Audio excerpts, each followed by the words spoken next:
This chapter presents Joseph Fletcher's situation ethics as an alternative to the legalism and antinomianism ethics. First, let's learn two different situations.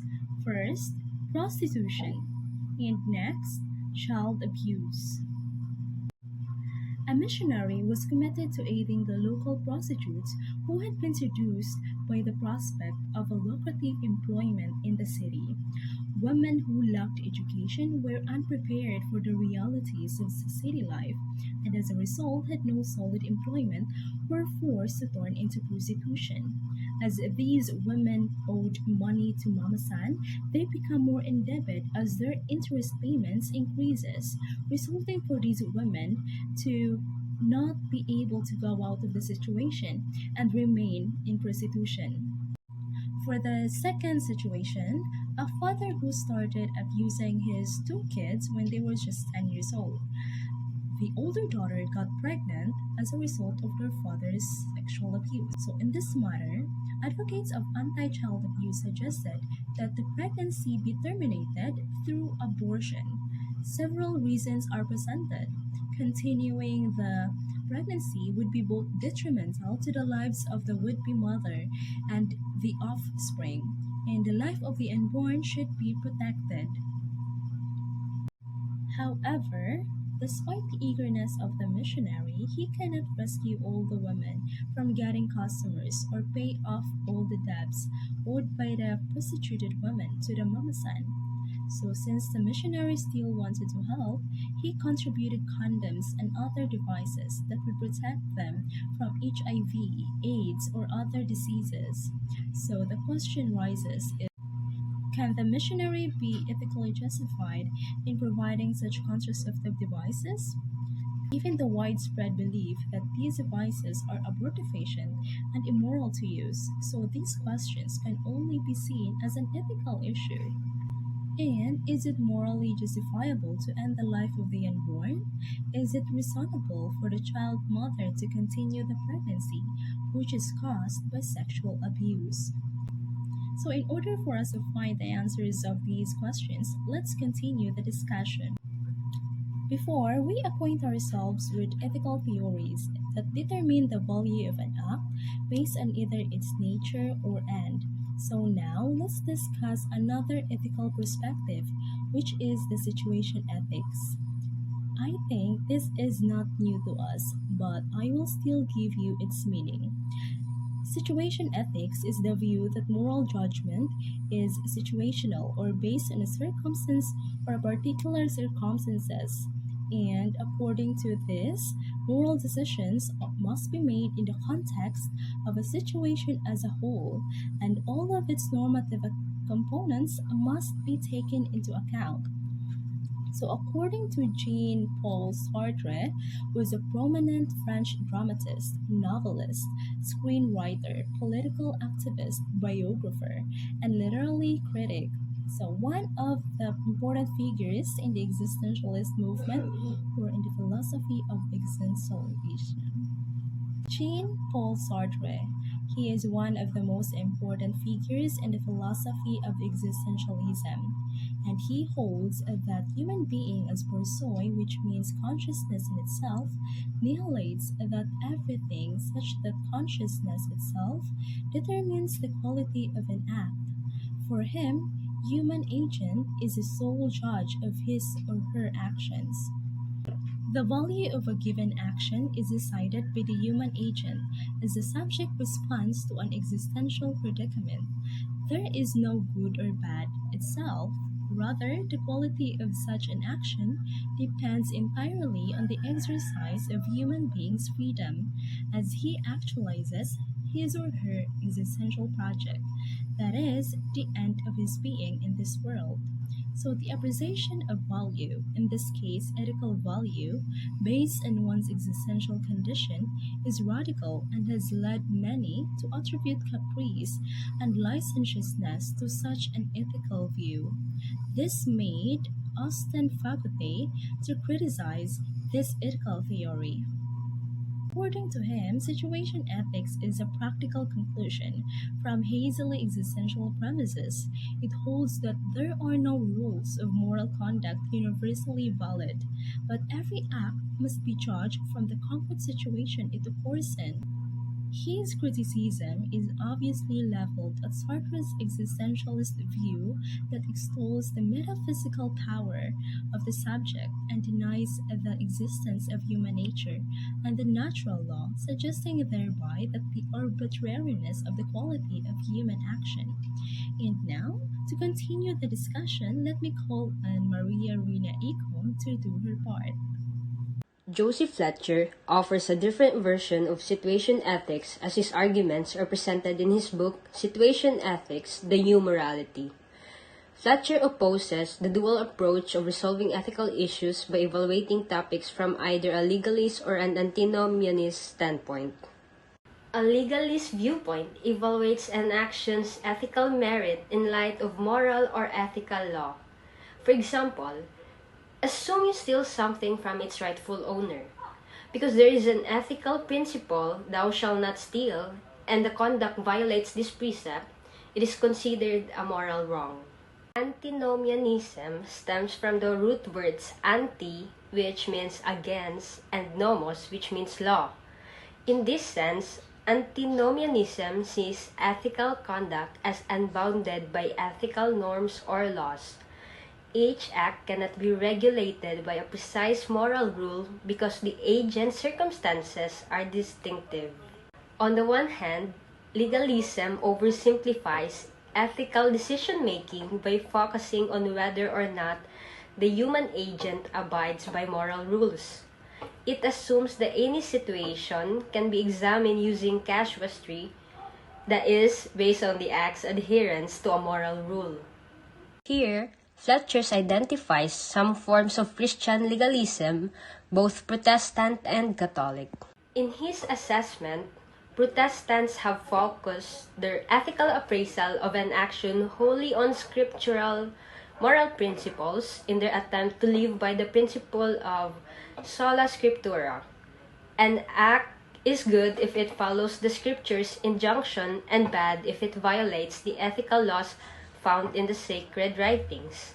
Legalism is manifested in the Catholic tradition through moral reasoning based on nature's telic features. That is, nature manifests good ends, which can be discovered through the use of the intellect. Such telos, or goals, eventually lead to inherent ethical norms that all rational humans must follow. On the other hand, antinomianism denies the so-called moral laws in nature or any universal ethical rule for that matter. Needless to say, this perspective does not necessarily advocate for a complete rejection of an action's ethical nature. It simply rejects a pre-existing principle for assessing an action's moral worth. According to Fletcher, one embodiment of this antinomianism is that of the Gnostics, who think that they would just know what was right when they needed to know. This is known as Gnostic antinomianism. In other words, the Gnostics hold or would esoterically know the moral value of an act only for each instance of doing, and each instance is not a paradigmatic example for another. Unlike the Gnostic version, which implicitly accepts moral knowledge through revelation from a divine being or God, another form of antinomianism, known as existential antinomianism, rejects the source of such moral knowledge because it believes that the human being is born in this world without any essence. Because the human being acts on his or her own volition, no overarching principle of conduct will guide his or her concerns in this world. Unfortunately, despite Sartre's unambiguous claim that every human being is at the foreground of an individual's decision, Fletcher links Sartre's ethical position to this antinomianism. Two ethical positions broadly referred to as legalism and antinomianism are unsatisfactory and unacceptable to Fletcher. Fletcher argues that legalism can be so dominated by the obsession with rules that it can harm rather than serve. On the other hand, in antinomianism, denial of a guiding principle can lead to caprice or licentiousness because one may conflate an existential ethical choice with a mere want or desire. It is possible that a person justifies pursuing his or her want or desires with the idea that the circumstance tells him or her that such act is good. For Fletcher, a middle ground can be found. The path to the middle ground between dichotomy of legalism and antinomianism can be discovered by addressing the theoretical gaps of the two. Legalism should not be too obsessed with rules as to be blind about the circumstance, and antinomianism need not disdain them as to erase them totally for whim or caprice. Situation ethics, as proposed by Fletcher, is the middle ground. Agape, the love of God. In the Bible, it is used to describe God's love for humanity. It's a word that has been used in many religions, but agape is also used in secular contexts to describe a kind of love that is unconditional or does not require reciprocity. It is an unconditional love for all people, regardless of race or gender. It is unconditional in that it doesn't depend on anything, not even your own personal situation. It's not a theoretical concept, it's real, and it exists in the heart of every Christian. It's used to describe an unselfish, unconditional love and acceptance of another person. It's the kind of love that doesn't have anything to do with whether or not you're actually in a position to give it, and it can be expressed in both words and action. Situation ethics was developed by American Anglican theologian Joseph F. Fletcher, whose book of Situation Ethics, The New Morality, 1966, arose from his objections to both moral absolutism, the view that there are fixed universal moral principles that have binding authority in all circumstances, and moral relativism, the view that there are no fixed moral principles at all. Situation ethics is the position that moral decision-making is contextual or dependent on a set of circumstances. It holds that moral judgments must be made within the context of the entirety of a situation, and that all normative features of a situation must be viewed as a whole. To be an ethicist, you must be able to justify your arguments and findings. If you can't, then you are unqualified. Most people think that ethics is a matter of right and wrong, but in ethics, this is not the case at all. Ethics is about how you make decisions in any given situation. Therefore, it can only be evaluated based on what action or set of actions were made with respect to that situation. The four working principles: pragmatism, relativism, positivism, and personalism. Pragmatism. For a course of action to be right, it must work. Pragmatism begins with question, what is the best way to achieve a good result? The decision is based on how right it might be, how long it will last, and how much good will come from it. Situation ethics responds to the question by saying that a good or bad situation could only be judged by considering the consequences which could result from what had occurred. Relativism. Fletcher calls his theory principled relativism because it relativizes the absolute. It doesn't absolutize the relative. This means that rules don't always apply, they depend on the situation. Absolutes like do not steal become relative to love. If love demands you to steal for the hungry, then you steal. All values can be understood from a particular point of view, rather than from some absolute or universal standpoint. It is willing to assimilate different cultures and societies by not belittling their values, but trying to evaluate them solely on their own terms and views. Positivism. Fletcher states that situational ethics takes a moral predicament not as an instance of finding justification to one's action, but as an occasion for affirming one's decision. He posits religion, love, and the commandment to love, and assigns it to the beginning of any situation. Therefore, if you have a positive choice or commitment, you will know what actions are appropriate in that situation, because you can look to God's precepts regarding obeying His commandment to love in any situation. You have to start with a positive choice or commitment. Faith comes before reason. Positivism. Personalism, people comes first. Situation ethics regards the person as important in ethical decisions because the whole point of ethics is for the sake of persons. The personalist approach to situation ethics is a form of moral responsibility that focuses on the individual as the unit of moral analysis. Fletcher defines personalism as the view that ethical decisions should be made with respect to the person who is affected by them. He believes that the person should not be ignored when making decisions because we are all interconnected and interdependent. We are all part of something bigger than ourselves and our choices affect others' lives as well as our own. We have the six propositions of Fletcher's as the guiding tenets of situation ethics. First, we have love only is always good. Fletcher argues that only love has intrinsic value because it helps people. It is the purpose of any action which defines its goodness and not the nature of an act itself. So next, love is the only norm. The ruling norm of Christian decision is love and nothing else.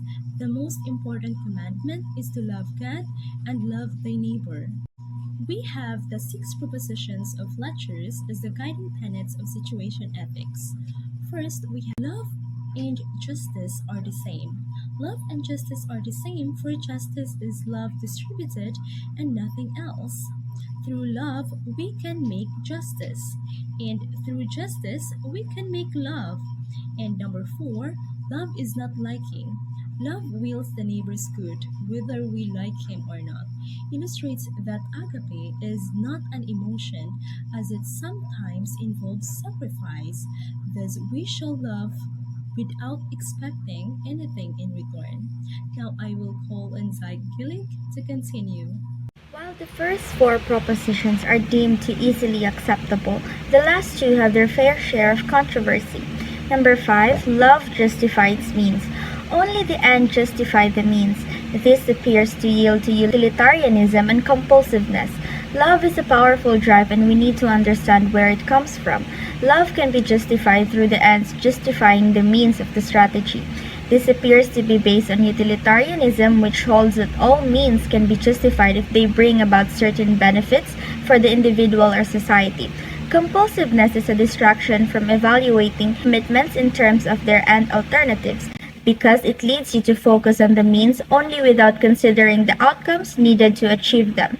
Number 6, love's decisions are made situationally, not prescriptively. Nothing is inherently right or wrong. Everything should be done according to the most loving thing specific to the situation.